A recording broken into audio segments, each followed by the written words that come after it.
Negara tentang profil perusahaan PT Aneka Tambang Tbk atau yang biasa disebut dengan Antam. Untuk selanjutnya kita bahas tentang perusahaan. Antam merupakan perusahaan besar milik negara yang bergerak di sektor pertambangan dan pengolahan mineral. Perusahaan ini dikenal luas karena telah lama berkontribusi dalam pengelolaan sumber daya alam mineral seperti emas, nikel, dan bauksit. Antam berstatus sebagai badan usaha milik negara atau BUMN, artinya sebagian besar sahamnya dimiliki oleh pemerintah Republik Indonesia. Karena status ini, Antam tidak hanya bertugas mencari keuntungan, tetapi juga bertanggung jawab untuk membantu penggunaan nasional khususnya di bidang ekonomi, sosial, dan lingkungan. Nama lengkap perusahaan ini adalah PT Aneka Tambang Tbk dengan akhiran Tbk yang menunjukkan bahwa perusahaan ini merupakan perseroan terbuka. Itu artinya saham Antam bisa dimiliki oleh masyarakat umum dan diperdagangkan secara resmi di Bursa Efek Indonesia dengan kode Antam. Dan menjadi perusahaan publik, Antam diwajibkan untuk menjalankan praktik bisnis yang transparan, akuntabel, dan beretika. Karena diawasi langsung oleh OJK dan juga publik sebagai pemegang saham, Antam juga rutin menyampaikan laporan keuangan dan aktivitasnya secara terbuka kepada masyarakat. Dalam hal legalitas dan struktur kepemilikan, Antam berada di bawah koordinasi Kementerian BUMN dan sejak beberapa tahun terakhir juga menjadi bagian dari holding tambang nasional yaitu MinID, Mining Industri Indonesia. Bersama perusahaan lain seperti PT Bukit Asam dan PT Timah, Antam bergabung dalam MinID untuk memperkuat sektor pertambangan di Indonesia secara strategis dan terintegrasi. Antam memiliki kegiatan utama di sektor eksplorasi, penambangan, pengolahan, pemurnian, dan pemasaran logam dan mineral. Semua aktivitas ini dilakukan dengan mengedepankan efisiensi, berkelanjutan, dan tanggung jawab terhadap masyarakat sekitar tambang. Dengan status sebagai BUMN, perusahaan terbuka dan bagian dari holding nasional, Antam memiliki posisi yang sangat penting dalam mendukung pembangunan ekonomi nasional, peningkatan kementerian negara, pembukaan lapangan kerja, serta menjaga keseimbangan antara eksploitasi sumber daya dan pelestarian lingkungan. Untuk yang selanjutnya, sejarah perusahaan. Pada tahun 1968, PT Aneka Tambang didirikan pada tanggal 5 Juli 1968 sebagai usaha milik negara, BUMN. Perusahaan ini merupakan hasil penggabungan beberapa proyek pertambangan nasional yang sebelumnya dikelola secara terpisah oleh negara. Tujuan dari penggabungan ini adalah agar pengelolaan sumber daya mineral Indonesia lebih terpusat, terorganisasi, dan efisien. Pada masa awalnya berdirinya, Antam sudah mulai mengelola tambang-tambang emas dan nikel di beberapa daerah termasuk Sulawesi dan Jawa Barat. Tahun 1997 menjadi tonggak penting bagi Antam karena pada tahun ini perusahaan melakukan penawaran saham perdana atau IPO dan resmi tercatat di Bursa Efek Indonesia dengan kode saham Antam. Dengan demikian, perusahaan terbuka Antam tidak hanya dimiliki oleh pemerintah, tapi juga dimiliki oleh publik dan investor swasta. Dengan menjadi perusahaan terbuka, Antam tidak hanya hal ini membawa Antam ke tingkat tata kelola perusahaan yang lebih profesional, transparan, dan akuntabel karena setiap laporan keuangan dan kebijakan manajemen harus diawasi oleh publik dan OJK. Tahun 2019, Antam resmi tergabung dalam holding BUMN Pertambangan Indonesia yang bernama MinID, Mining Industri Indonesia. Holding ini juga menaungi perusahaan tambang milik negara lainnya seperti PT Bukit Asam dan PT Timah dan juga PT Freeport Indonesia. Tujuan dibentuknya holding ini adalah untuk menyatukan kekuatan BUMN di sektor pertambangan agar saling terintegrasi dan kompetitif dan mampu mengelola industri mineral nasional secara menyeluruh. Dengan bergabung ke dalam MinID, Antam tidak hanya beroperasi sebagai entitas tunggal, tapi juga sebagai bagian dari ekosistem industri strategis nasional. Pada tahun 2022 menjadi salah satu terbaik dalam sejarah Antam dari sisi kinerja keuangan.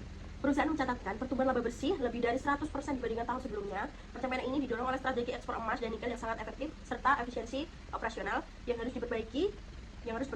Peningkatan laba ini juga mencerminkan kepercayaan pasar terhadap produk Antam dan manajemen yang solid dalam menghadapi tantangan global. Hingga saat ini, Antam terus menunjukkan perkembangan yang signifikan, perusahaan aktif dan ekspansi ke sektor hilirisasi, yaitu mengolah bahan tambang menjadi produk siap pakai seperti logam murni dan bahan baku baterai. Antam juga terus memperkuat kapasitas ekspor ke pasar internasional dan melakukan penguatan struktur keuangan baik dari sisi modal, manajemen risiko maupun pengendalian biaya. Untuk selanjutnya, penjelasan produk dan segmen bisnis. Produk unggulan dari Antam merupakan hasil proses dari perkembangan dan pengolahan mineral yang dilakukan di berbagai wilayah Indonesia. Yang pertama ada emas batangan atau logam mulia. Produk ini adalah yang paling dikenal oleh masyarakat luas. Antam memproduksi emas batangan murni dengan kadar 99,99% yang dijual melalui unit logam mulia. Produk ini digunakan untuk investasi, tabungan emas, dan juga dipasarkan ke berbagai sektor industri. Antam juga menyediakan layanan sertifikasi dan cetak sesuai permintaan konsumen. Yang kedua, ferronikel adalah logam campuran antara nikel dan besi yang banyak digunakan untuk pembuatan baja tahan karat. Antam memproduksi ferronikel di pabrik yang berlokasi di Pomala, Sulawesi Tenggara, dan produk ini sebagian besar diekspor ke luar negeri seperti Jepang dan Korea Selatan. Biji nikel, Antam juga menambang biji nikel yang berasal dari lokasi seperti Tanjung Buli di Maluku Utara dan Pomala di Sulawesi Tenggara. Biji ini adalah bahan mentah penting dalam industri baterai, kendaraan listrik, dan pabrik pengolahan logam dasar. Yang selanjutnya, biji bauksit dan alumina. Antam memiliki tambang bauksit di wilayah Tayan dan Mempawah, Kalimantan Barat. Bauksit adalah bahan baku utama untuk produksi alumina dan aluminium. Antam juga bekerja sama dengan mitra luar negeri untuk mengolah pengolahan bauksit menjadi alumina melalui pabrik smelter. Untuk segmen-segmennya ada 4. Yang pertama, penambangan dan produksi mineral. Ini adalah kegiatan inti Antam, yaitu menggali dan mengambil bahan mineral seperti emas, nikel, dan bauksit dari dalam bumi di berbagai lokasi tambang milik perusahaan negara. Yang kedua, pengolahan dan pemurnian. karena tidak hanya menjual bahan mentah tapi juga mengolahnya melalui smelter dan fasilitas pemurnian. Contohnya emas diproses dan dicetak di unit logam mulia dan ferronikel diproses di pabrik khusus. Yang ketiga, perdagangan logam mulia ke pabrik. Antam menjual emas batangan secara langsung ke masyarakat baik secara fisik di gerai resmi maupun secara online melalui platform logam mulia.com. Produk ini sangat populer untuk keperluan investasi dan tabungan. Yang terakhir, ekspor produk tambang ke negara mitra. Antam juga merupakan eksportir aktif untuk produk nikel dan ferronikel ke pasar global. Negara-negara tujuan ekspor termasuk Jepang, Tiongkok, dan Korea Selatan. Hal ini menjadi salah satu sumber daya devisa yang penting bagi negara. Yang selanjutnya, pada saat ini saya akan menjelaskan secara lengkap tentang performa keuangan terbaru PT Aneka Tambang Tbk berdasarkan laporan laba rugi konsolidasi perusahaan untuk tahun buku yang berakhir pada 31 Desember 2022. Data yang ditampilkan adalah hasil perbandingan dengan kinerja tahun sebelumnya, yaitu tahun 2021. Untuk pendapatan atau revenue, pada tahun 2021, pendapatan Antam tercatat sebesar 38,45 triliun, sedangkan pada tahun 2022 naik menjadi 45,93 triliun. Artinya Antam mengalami kenaikan pendapatan sekitar 7,8 triliun atau naik sekitar 19,47%. Kenaikan ini terutama disebabkan oleh peningkatan penjualan logam mulia atau emas batangan dan ferronikel serta adanya perluasan pasar ekspor ke negara-negara mitra. Selanjutnya, laba bruto. Laba bruto atau keuntungan kotor juga meningkat. Pada tahun 2021, Antam mencatat laba bruto sebesar 6,36 triliun dan pada tahun 2022 menjadi 8,21 triliun atau mengalami peningkatan sebesar 1,85 triliun. Persentase kenaikan laba bruto adalah sekitar 29,13%. Laba bruto adalah hasil dari pendapatan dikurangi beban pokok penjualan. Peningkatan laba bruto ini menunjukkan bahwa Antam berhasil mengendalikan biaya produksi dan memperkuat efisiensi di sisi operasional, terutama dalam pengadaan dan pengolahan bahan tambang. Selanjutnya, laba usaha atau operating profit. Laba usaha Antam juga mengalami pertumbuhan yang sangat signifikan. Tahun 2021 sebesar 2,79 triliun. Tahun 2022 3,94 triliun. Kenaikannya adalah 1,15 triliun atau meningkat sebesar 43,97%. Untuk laba bersih atau keuntungan akhir perusahaan mengalami lonjakan yang luar biasa pada tahun 2021. Antam mencatat laba bersih sebesar 1,86 triliun dan pada tahun 2022 laba bersih naik menjadi 3,82 triliun. Peningkatan laba bersih ini sebesar 1,96 triliun dibanding naik 105,24% dibanding tahun sebelumnya. Lonjakan laba bersih ini terutama didorong oleh kinerja operasional yang membaik, efisiensi biaya, peningkatan harga jual, nilai tukar yang menguntungkan, dan kontribusi laba dari entitas asosiasi atau anak atau mitra perusahaan Antam. Yang selanjutnya, margin laba bersih atau net profit margin. Margin laba bersih juga mengalami kenaikan. Tahun 2021 4,8%, tahun 2022 8,3%. Margin ini menunjukkan seberapa besar laba yang dihasilkan dari setiap Rp1 penjualan. Peningkatan margin berarti Antam menjadi lebih efisien dan lebih menguntungkan karena dari setiap penjualan perusahaan bisa menyisakan lebih banyak keuntungan bersih dibandingkan tahun sebelumnya. Selanjut pada slide ke-6 ini saya akan menjelaskan tentang identitas visual, identitas logo dan juga tagline. Logo dan tagline bukan hanya sekedar formalitas atau pelengkap desain, tapi juga punya makna yang sangat dalam dan berperan penting untuk mencerminkan jati diri perusahaan secara internal kepada karyawan maupun secara eksternal kepada publik dan investor. Yang pertama, kita bahas mengenai logonya. Logo Antam memiliki bentuk simbolis yang khas. Jika diperhatikan, bentuknya menyerupai kompas atau garis lintang, seolah-olah menggambarkan arah, ketetapan, dan pencarian sumber daya. Desain ini tentu tidak dibuat secara sembarangan. Logo itu mencerminkan bahwa Antam adalah perusahaan yang selalu bergerak ke depan, terus menjelajah dan melakukan eksplorasi mineral di berbagai wilayah Indonesia dengan paduan arah yang jelas dan bertanggung jawab. Dari segi warna, logo Antam menggunakan dua warna utama, yaitu hijau dan kuning keemasan. Untuk hijau yang melambangkan alam, pertumbuhan, dan komitmen terhadap kelestarian lingkungan, kuning keemasan yang melambangkan kemewahan, nilai ekonomi, dan kekayaan mineral seperti emas. Kombinasi warna ini menunjukkan keseimbangan antara nilai ekonomi dan tanggung jawab ekologis. Jadi walaupun Antam adalah perusahaan tambang, namun tetap ingin dikenal sebagai perusahaan yang peduli terhadap keberlanjutan dan alam.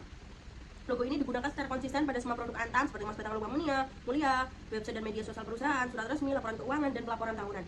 Dan juga seragam karyawan, papan nama kantor, dan berbagai materi promosi. Berikutnya kita bahas tagline-nya, menambang untuk kehidupan yang lebih baik. Tagline ini terdengar sederhana, tapi sebenarnya mengandung makna yang sangat mendalam dan menyeluruh. Tagline ini menunjukkan bahwa Antam tidak hanya sekedar menggali hasil tambang dari tanah lalu menjualnya untuk mendapat keuntungan, tapi Antam memiliki visi besar bahwa hasil tambang tersebut harus membawa manfaat yang luas untuk masyarakat, lingkungan, dan generasi mendatang. Kalimat menambang untuk kehidupan yang lebih baik berarti setiap kegiatan tambang yang dilakukan oleh Antam, dari eksplorasi, penambangan, pengolahan, hingga pemasaran, semuanya harus memberi kontribusi positif. Misalnya, nikel dari Antam digunakan untuk bahan baku baterai kendaraan listrik yang lebih ramah lingkungan. Emas digunakan untuk investasi, perhiasan, bahkan alat elektronik seperti ponsel dan komputer.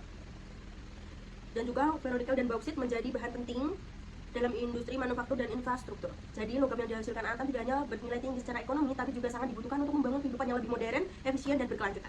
Selain itu, Tagline juga menekankan bahwa aktivitas pertambangan harus membawa manfaat langsung bagi masyarakat sekitar, memberi beasiswa pendidikan, membuka lapangan kerja lokal, mendukung UMKM dan koperasi, melakukan reklamasi tambang dan penghijauan setelah aktivitas selesai. Dengan semua itu, jelas bahwa Antam berusaha agar setiap tambang yang digali tidak hanya menghasilkan logam, tetapi juga membawa perubahan positif untuk kehidupan masyarakat Indonesia. Selanjutnya, penjelasan grafik pada pendapatan tahun 2020 sampai tahun 2022. Pada slide ini saya akan menjelaskan grafik pendapatan selama 3 tahun terakhir, yaitu mulai dari tahun 2020 hingga tahun 2022. Data ini penting karena bisa memberikan gambaran tentang tren pertumbuhan kinerja keuangan perusahaan dari waktu ke waktu. Pada tahun 2020, pendapatan Antam tercatat sebesar 27,37 triliun. Tahun ini merupakan masa awal pandemi COVID-19 di mana banyak perusahaan menghadapi tantangan besar akibat pembatasan aktivitas ekonomi, gangguan rantai pasok, dan menurunnya permintaan global. Namun, Antam mampu mempertahankan kinerja penjualannya, terutama karena harga emas global saat itu sedang tinggi. Emas menjadi salah satu instrumen investasi yang paling diminati di masa krisis, sehingga penjualan emas Antam tetap tinggi dan menjadi penyumbang pendapatan terbesar. Pada tahun 2021, Antam berhasil meningkatkan pendapatan menjadi 38,44 triliun, artinya ada kenaikan sekitar 11,07 triliun atau sekitar 40,45% dibanding tahun sebelumnya. Peningkatan ini terjadi karena aktivitas ekonomi global yang mulai pulih, permintaan terhadap komoditas tambang seperti emas, nikel, dan ferronikel mulai meningkat, dan ekspor Antam kembali berjalan secara lebih normal. Tahun 2021 juga mencerminkan keberhasilan Antam dan menjalankan strategi diverifikasi produk serta ekspansi pasar internasional.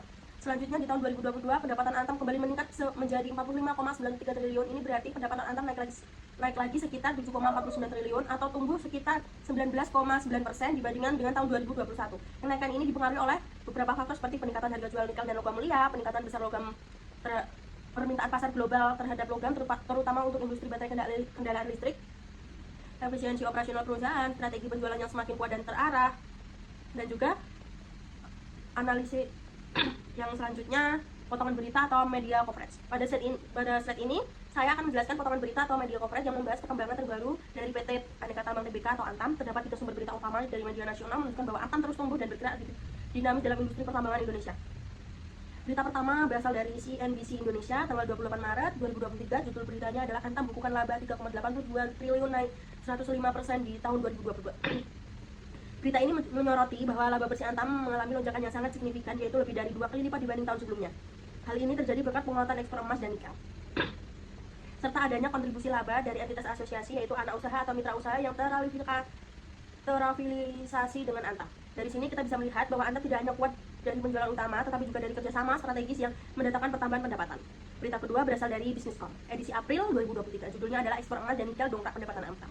Dalam artikel ini dijelaskan bahwa Antam berhasil menjadi tren pertumbuhan pendapatan melalui strategi diverifikasi produk dan pasar luar negeri. Artinya, Antam tidak hanya bergantung pada satu jenis produk saja, tetapi mampu menjual berbagai jenis komoditas tambang ke banyak negara.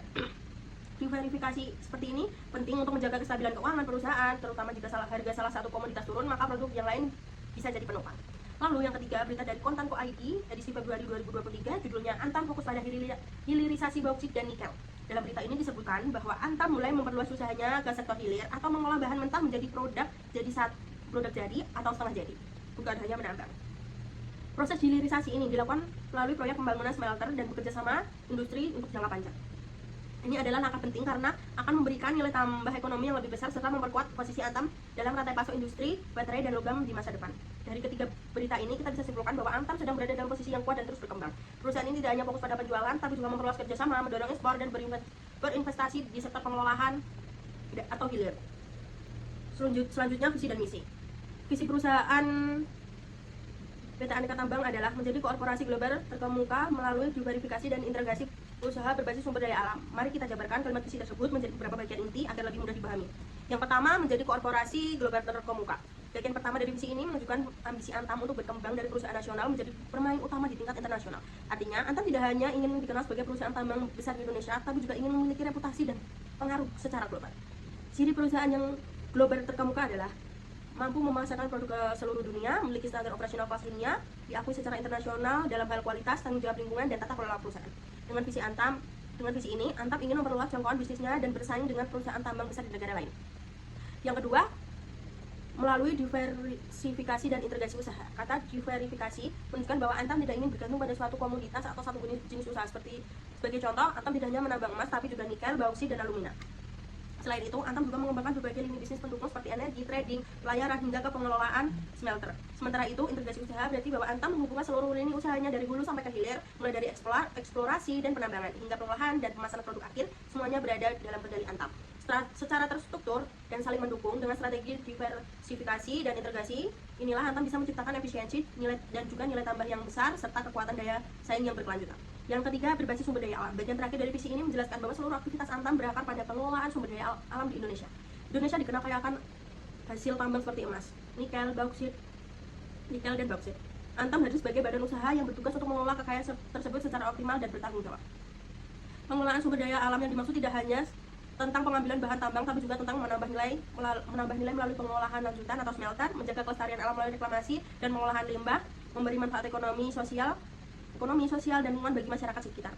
Misi ini memperjelas bahwa Antam tidak hanya mengejar keuntungan finansial, tapi juga berkomitmen menjalankan usaha yang berkelanjutan, inklusif, dan beretika. Kesimpulannya, secara keseluruhan, visi PT Antam mencerminkan komitmen perusahaan untuk menjadi perusahaan tambang yang modern dan beratap internasional, membangun bisnis yang kuat melalui keberagaman dan keterpaduan usaha, memberi nilai tambah dari sumber daya alam Indonesia dengan cara bertanggung jawab.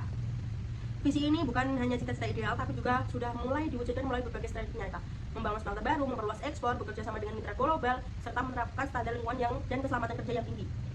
Selanjutnya, misi PT Antam. Setelah memahami visi perusahaan, sekarang saya akan menjelaskan secara rinci mengenai misi PT Aneka Tambang atau Antam. Jika visi adalah tujuan jangka panjang perusahaan, maka misi adalah langkah-langkah konkret dan prinsip utama yang dijalankan untuk mewujudkan visi tersebut. Misi menjadi pedoman dalam setiap aktivitas bisnis perusahaan, mulai dari penambangan, produksi, hingga kontribusi sosial dan lingkungan. Dalam saat ini, misi Antam terbagi menjadi 4 poin utama yang saling berkaitan satu sama lain. Misi pertama, menghasilkan produk-produk berkualitas dengan memaksimalkan nilai tambah melalui praktik industri terbaik dan operasional yang unggul. Misi ini menekankan bahwa Antam berkomitmen untuk menghasilkan produk tambang yang tidak hanya berkuantitasnya besar, tapi juga memiliki standar kualitas yang tinggi, baik untuk pasar domestik maupun internasional. Praktik industri terbaik yang dimaksud termasuk penerapan teknologi modern, proses produksi yang efisien, standar mutu yang diakui secara global. Dengan operasional yang unggul, Antam mampu memberikan nilai tambah, artinya bukan hanya menjual bahan mentah, tapi juga mengolahnya menjadi produk seperti emas batangan atau ferronikel yang siap ekspor. Misi kedua, mengoptimalkan sumber daya dengan mengutamakan keberlanjutan, keselamatan kerja, dan kelestarian lingkungan. Sebagai perusahaan tambang, Antam menyadari bahwa kegiatan eksplorasi dan ekstraksi sumber daya alam memiliki dampak terhadap lingkungan. Oleh karena itu, misi ini menunjukkan bahwa Antam selalu berusaha menambang secara bertanggung jawab, mengelola limbah dan reklamasi lahan pasca tambang, menjaga keselamatan dan kesehatan kerja atau K3 bagi seluruh karyawan, menerapkan prinsip ESG atau Environmental, Social, dan Governance. Misi ini juga sejalan dengan semangat pertambangan berkelanjutan agar sumber daya alam dapat digunakan dengan bijak oleh generasi sekarang tanpa mengorbankan generasi mendatang. Misi ketiga, memaksimalkan nilai perusahaan bagi pemegang saham atau pemangku kepentingan. Ini menjelaskan bahwa Antam tidak hanya fokus pada hasil operasional, tapi juga memperhatikan keseimbangan nilai ekonomi untuk semua pihak yang terlibat. Yang dimaksud pemangku kepentingan atau stakeholder antara lain pemerintah sebagai pemilik saham mayoritas, investor publik, karyawan, mitra usaha, dan juga masyarakat sekitar wilayah operasional. Dengan meningkatkan kinerja dan laba perusahaan, Antam bisa memberikan dividen bagi pemegang saham, meningkatkan kepercayaan investor, serta memperkuat posisi sebagai BUMN unggulan di sektor pertambangan. Misi keempat, meningkatkan kompetensi dan kesejahteraan karyawan serta kemandirian masyarakat di sekitar wilayah operasi. Misi terakhir ini menekankan bahwa keberhasilan perusahaan juga harus dirasakan oleh manusia yang terlibat langsung, yaitu karyawan dan masyarakat lokal. Beberapa bentuk implementasi misi antara lain ini adalah memberikan pelatihan dan pengembangan karir bagi karyawan, menyediakan fasilitas kesehatan dan keselamatan kerja, memberdayakan masyarakat sekitar tambang melalui program CSR, mendukung usaha mikro dan koperasi lokal, memberikan bantuan pendidikan, beasiswa, dan pengembangan infrastruktur desa. Dengan menjalankan misi ini, Antam berperan tidak hanya sebagai perusahaan tambang, tetapi juga sebagai mitra pembangunan masyarakat. Untuk kesimpulannya, setelah kita memaparkan seluruh isi presentasi mulai dari slide 1 sampai slide 9, saya dapat simpulkan bahwa PT Aneka Tambang merupakan salah satu perusahaan pertambangan terkemuka di Indonesia yang tidak hanya kuat dari sisi bisnis, tapi juga memiliki visi dan komitmen besar terhadap pembangunan yang berkelanjutan. Kita telah mengetahui bahwa Antam adalah perusahaan BUMN yang berdiri sejak tahun 1968 dan telah berkembang menjadi perusahaan pabrik berskala nasional dan global. Antam bergerak dalam berbagai sektor mineral seperti emas, nikel, ferronikel, bauksit, dan alumina, dan menjalankan bisnis dari hulu ke hilir mulai dari penambangan, pengolahan, pemurnian, hingga distribusi dan ekspor ke negara-negara mitra. Sejarah perusahaan mencerminkan bahwa Antam telah melalui berbagai fase penting, mulai dari IPO tahun 1997, bergabung dalam holding Min ID, hingga kini terus melakukan ekspansi ke sektor hilirisasi dan energi bersih. Grafik kinerja keuangan selama tahun 2020 hingga 2022 juga menunjukkan bahwa Antam mengalami pertumbuhan yang konsisten dan signifikan, baik dari sisi pendapatan maupun laba bersih. Identitas perusahaan tergambar dari logo tagline-nya, menambang untuk kehidupannya lebih baik, yang menunjukkan bahwa Antam tidak hanya mencari keuntungan, tapi juga berkomitmen terhadap lingkungan, keselamatan kerja, dan kesejahteraan masyarakat sekitar tambang. Misi dan visinya yang berfokus pada integrasi usaha, verifikasi produk, dan pemanfaatan sumber daya alam secara langsung, secara bertanggung jawab, menunjukkan bahwa Antam ingin tumbuh secara inklusif dan berkelanjutan. Antam juga berhasil membuktikan bahwa kualitasnya melalui berbagai penghargaan keberhasilan ekspor dan pelaksanaan proyek smelter modern untuk mendukung industri baterai kendaraan listrik di masa depan. Terima kasih. Demikian presentasi saya mengenai profil PT Tambang. Semoga materi yang saya sampaikan dapat memberi pemahaman yang lebih luas tentang bagaimana sebuah perusahaan BUMN di sektor pertambangan dikelola secara modern, profesional, dan berorientasi di masa depan. Terima kasih atas perhatiannya.